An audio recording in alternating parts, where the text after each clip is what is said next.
Salam pembatik untuk Indonesia. Saya peserta pembatik tahun 2024 dari SMA Negeri 12 Malino, Provinsi Kalimantan Utara. Pada pembatik level 3 kreasi ini, saya akan membagikan video pembelajaran digital yang interaktif pada mata pelajaran sejarah di kurikulum Merdeka.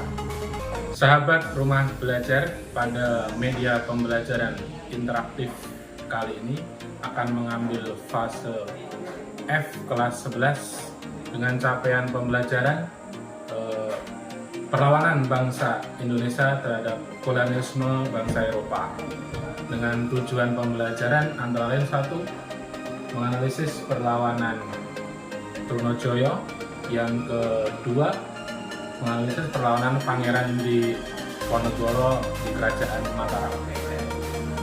Selanjutnya mari kita simak.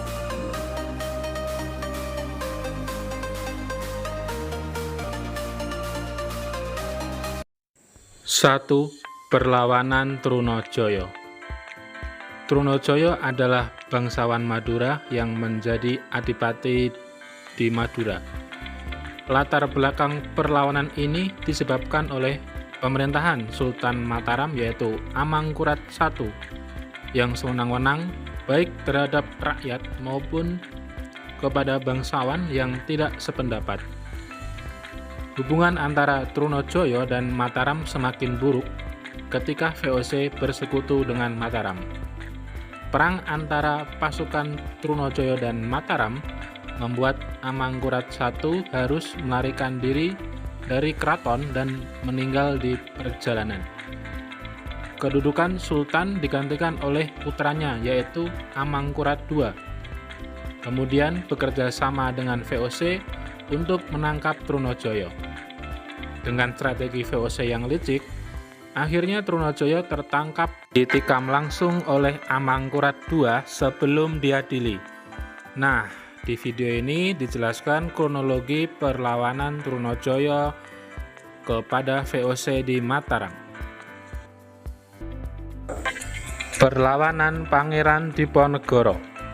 Pangeran Diponegoro adalah putra dari Sultan Hamengkubuwono III, tetapi ia memilih tidak naik tahta dan cukup mendampingi adik tirinya yang kemudian menjadi Hamengkubuwono IV. Perlawanan Diponegoro dilatar belakangi oleh campur tangan Belanda atas pengaturan pemerintahan di Keraton Yogyakarta. Diponegoro juga menentang beban pajak rakyat kepada Belanda yang semakin berat. Kemudian Belanda membongkar makam leluhur Raja Jogja untuk dibangun jalan kereta api, yang membuat Pangeran Diponegoro semakin yakin harus melawan Belanda. Perang antara Belanda dan Diponegoro semakin luas dan memakan banyak korban, sehingga disebut Perang Jawa. Diponegoro diajak berunding damai, namun itu hanya siasat licik Belanda untuk menangkapnya. Kemudian diasingkan ke Makassar dan meninggal di sana. Baik sahabat Rumah Belajar, tadi kita sudah melihat bersama video pembelajaran interaktif pada mata pelajaran sejarah. Kemudian setelah melihat video itu, jawablah pertanyaan ini untuk didiskusikan. Yang pertama, berikan pendapatmu tentang penyebab kegagalan Trunojoyo mengusir VOC di Kerajaan Mataram. Yang kedua, buktikan bahwa ada campur tangan yang besar dari Belanda di Kerajaan Mataram sehingga Pangeran Diponegoro dengan tegas melawannya. Dan yang ketiga, berikan analisismu mengenai persamaan dan perbedaan antara perlawanan Trunojoyo dan Pangeran Diponegoro di Mataram. Baik, itu saja. Terima kasih. Bagaimana sahabat Rumah Belajar? Selesaikan diskusinya. Yuk kita bahas. Nomor 1, tentang penyebab kegagalan perlawanan Trunojoyo disebabkan oleh yang pertama, bersatunya dua musuh yang sama, yaitu pasukan Mataram di bawah Amangkurat II dan pasukan VOC. Satu persatu wilayah yang dikuasai Trunojoyo berhasil diambil alih oleh VOC. Kemudian Amangkurat II juga berhasil memindahkan ibu kota Mataram baru, yaitu di Keraton Kartosuro, sehingga keraton Plered tidak strategis lagi. Nomor 2, tentang bukti campur tangan Belanda di internal kerajaan Mataram. Yang pertama, pengangkatan jabatan partai harus seizin oleh Belanda.